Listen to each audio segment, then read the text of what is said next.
on va maintenant s'occuper des seeds. Alors, pour les seeds, je vais réduire ici le dossier migration. Et ici, on a le dossier factories.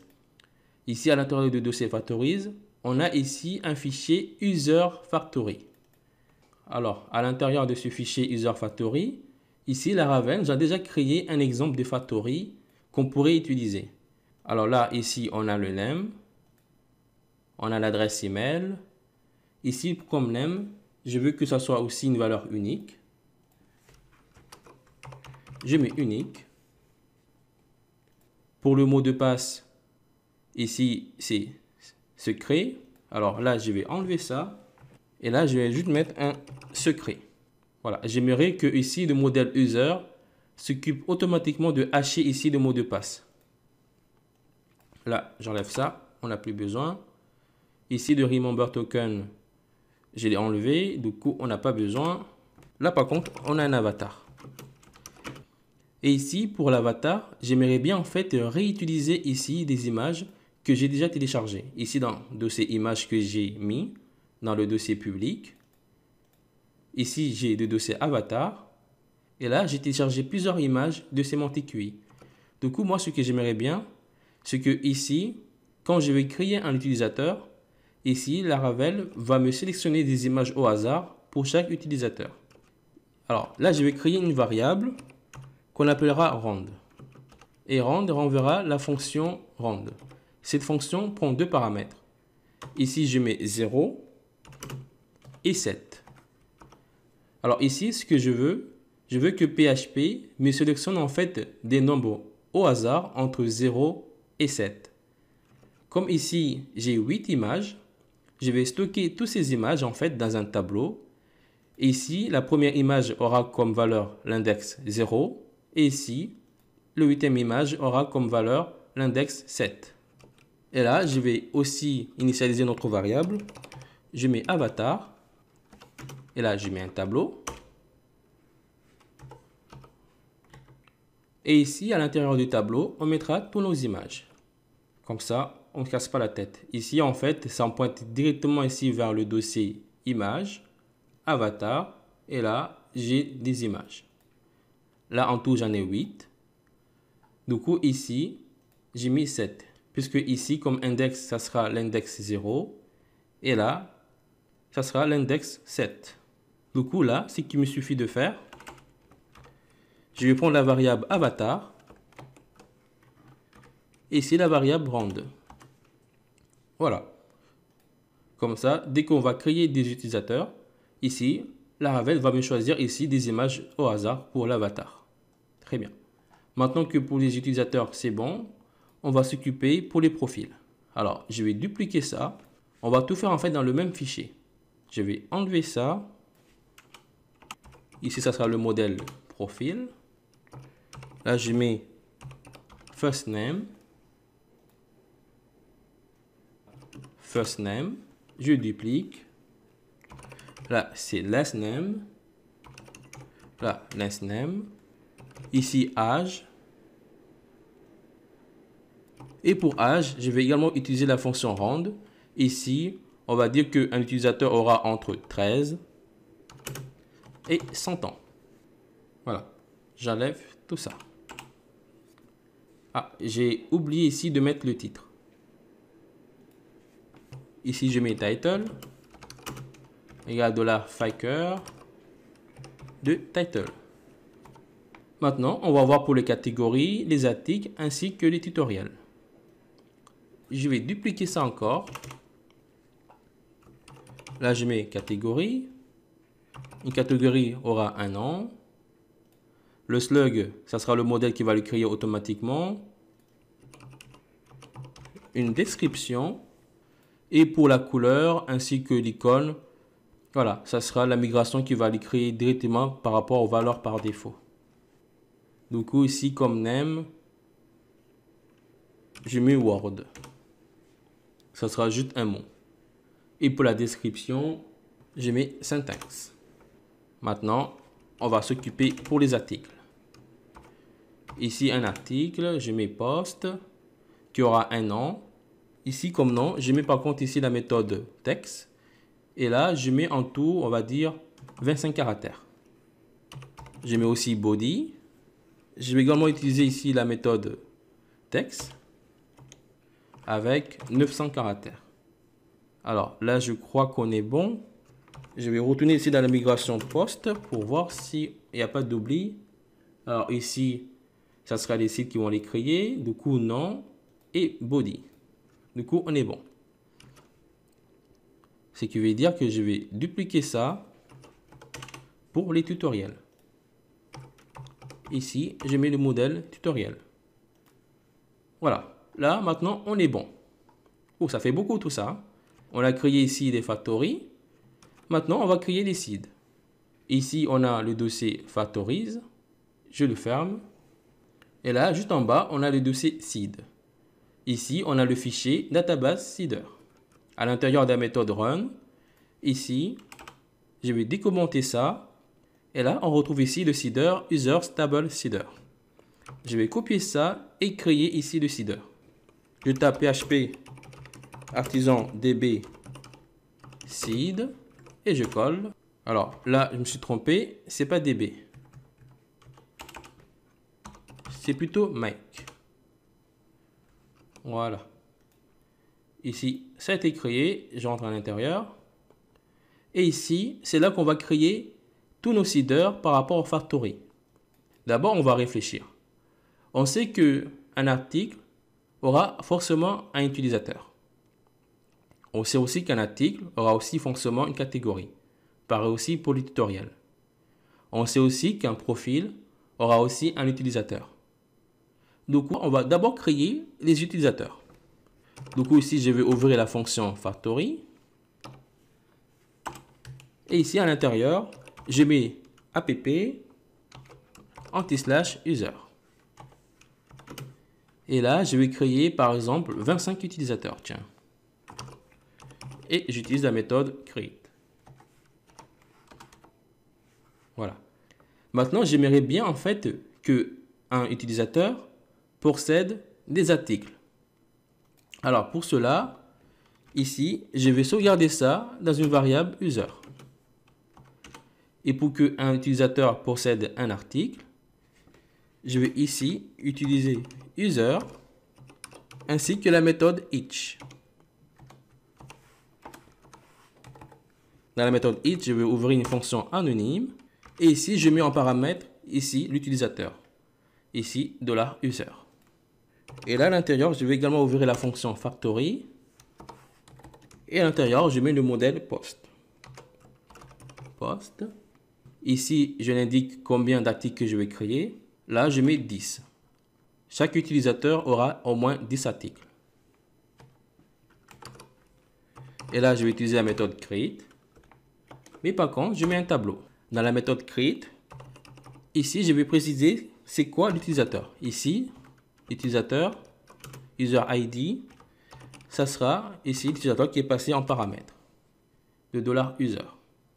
Ici, en fait, la Laravel va me récupérer directement l'ID de l'utilisateur.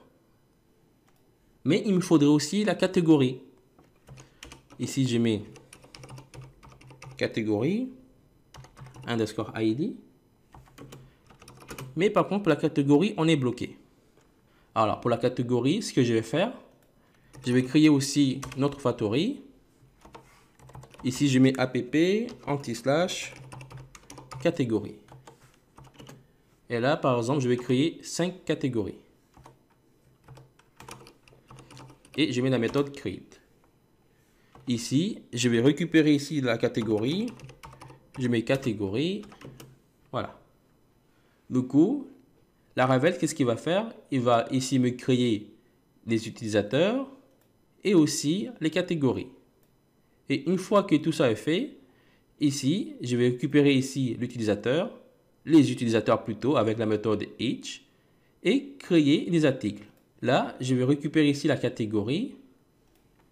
Mais pour le récupérer, ici, je vais devoir injecter ici la catégorie parce qu'en fait, je ne pourrai pas ici à l'intérieur utiliser catégorie.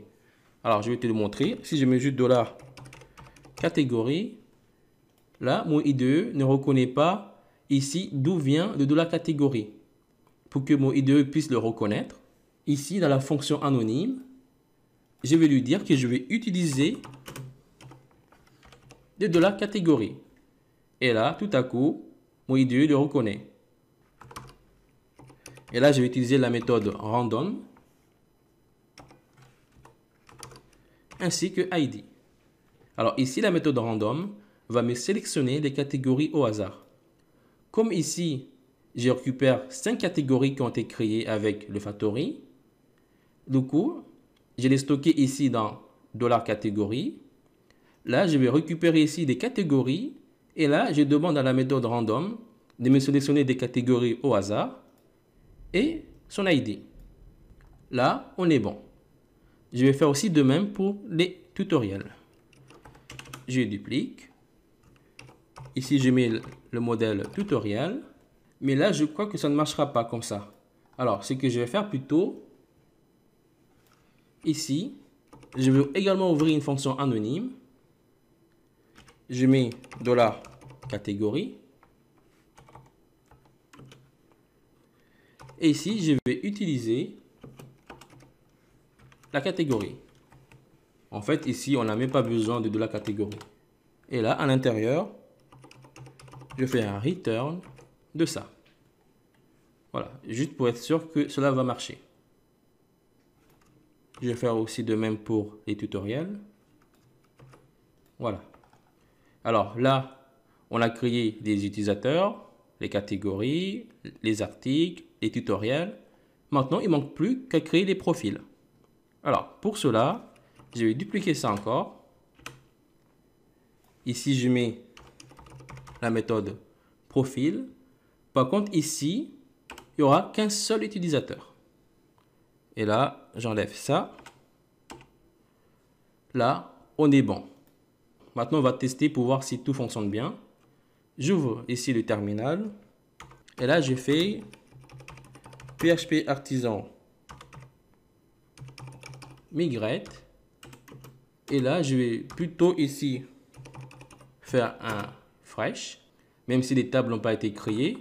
Et là, je mets en paramètre seed. Là, il m'affiche un message d'erreur. Alors, ici, il m'affiche un message d'erreur parce que je ne me suis pas occupé de la base de données. C'est pas très malin de ma part. Alors, je vais dans les fichiers .env. Et là, je vais créer une base de données. Pour cela, je vais ouvrir le terminal. J'ouvre une autre page. Et là, je vais créer un compte directement avec MySQL. Là, je mets -e, c'est route, -p, c'est route. Voilà. Mais après, si tu veux, tu peux créer directement la base de données directement via phpMyAdmin. Là, je mets create database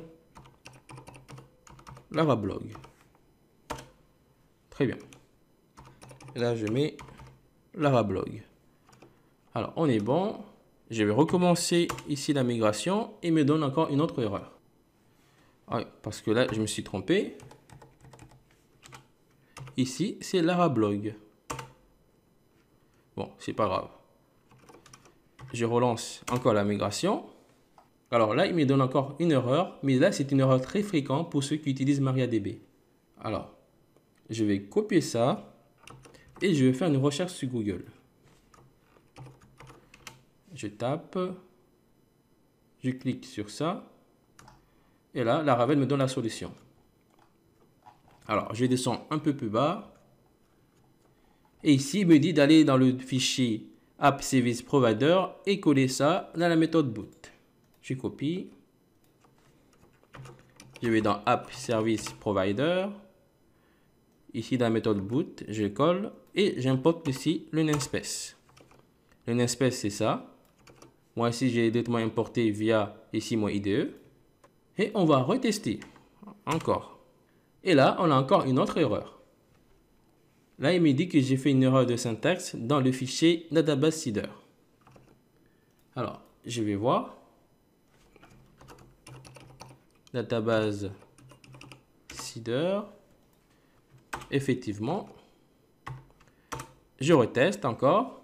Encore une autre erreur. Eh bien, là, encore une fois, c'est une erreur de syntaxe, mais cette fois-ci, dans le fichier user table seeder. Alors, on va voir. Ici, j'ai oublié un point virgule. Pareil ici. Et là, je garde ici mon IDE. Mon IDE me dit qu'il n'y a plus d'erreur. OK. Je vais encore relancer la migration et décide. Là, encore une fois, une erreur. Là, il me dit qu'il ne connaît pas la fonction unique. La méthode unique qui se trouve dans user factory. Je retourne dans user factory.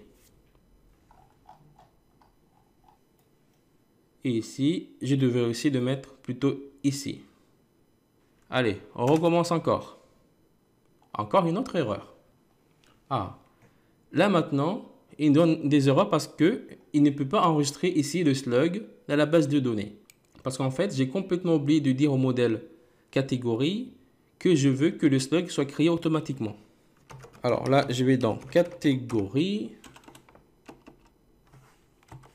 le modèle catégorie. Et là, je peux soit utiliser un setter, mais je vais plutôt utiliser la méthode boot. Je mets boot. Et là, je vais utiliser la méthode saving. Ici, il m'a mis self, mais si tu veux, tu peux aussi utiliser static. Et là, je vais ouvrir une fonction anonyme. Ici, je mets en paramètre $modèle.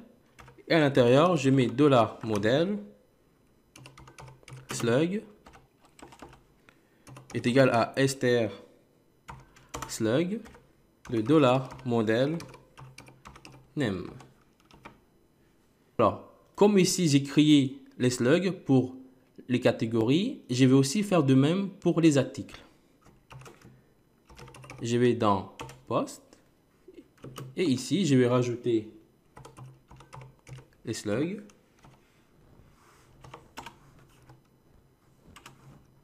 Comme ça, plus tard, on pourra créer directement des slugs pour les articles. Alors, je copie ça. Je vais dans le modèle tutoriel.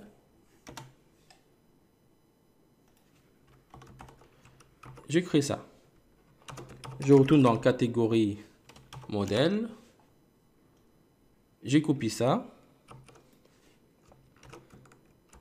Et je retourne dans le modèle post. Là, on fait la navigation.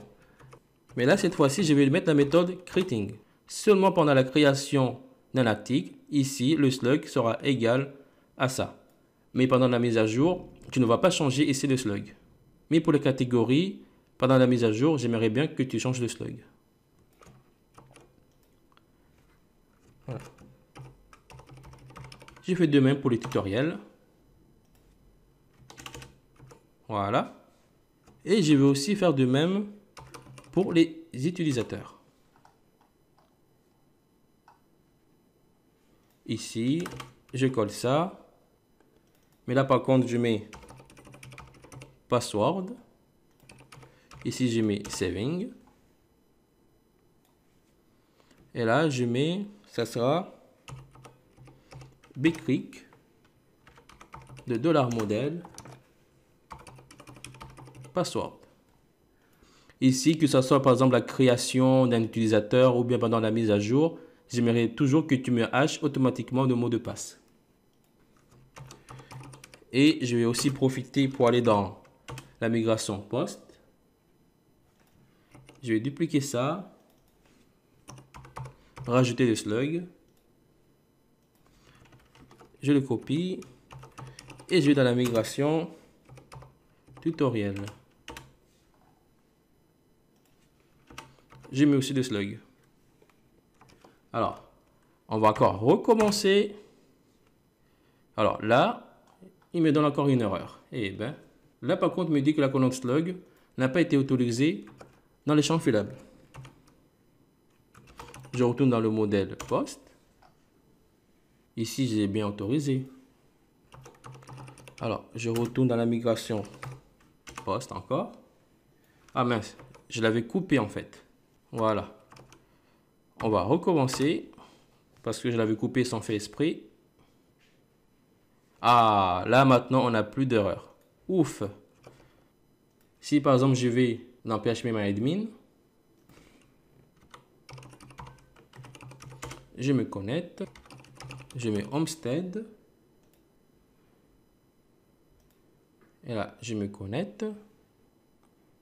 Ici on a la base de données Larablog. Là il nous a créé ici des catégories. Si je regarde d'abord, ici il m'a créé 5 catégories comme je l'avais demandé. J'ai regardé ici des utilisateurs. Là, il m'a créé 25 utilisateurs. Alors, je regarde si je l'avais demandé de créer 25 utilisateurs. J'avais dans Users Table Seeder. Effectivement, ici, j'avais demandé de créer 25 utilisateurs.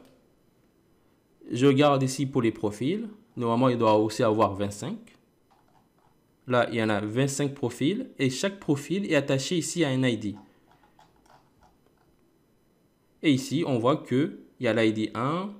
Ici, on a le prénom, le nom de famille. Et là, on a les âges. Voilà. Ici, maintenant, je regarde ici les articles. Il y en a beaucoup d'articles.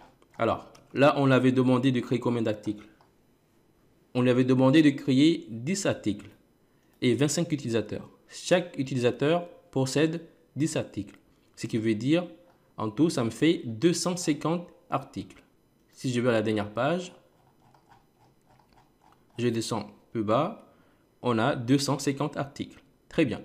Alors, on va quand même s'arrêter là parce que ça fait quand même beaucoup de temps qu'on est ensemble ici pour créer ici les migrations ainsi que les relations. Et là, on a eu quand même pas mal d'erreurs quand même à corriger. Voilà. Mais là, on est bon. Si par exemple, je recrée ici les utilisateurs ainsi que les catégories, les articles et les tutoriels, voilà, il n'y a pas d'erreur.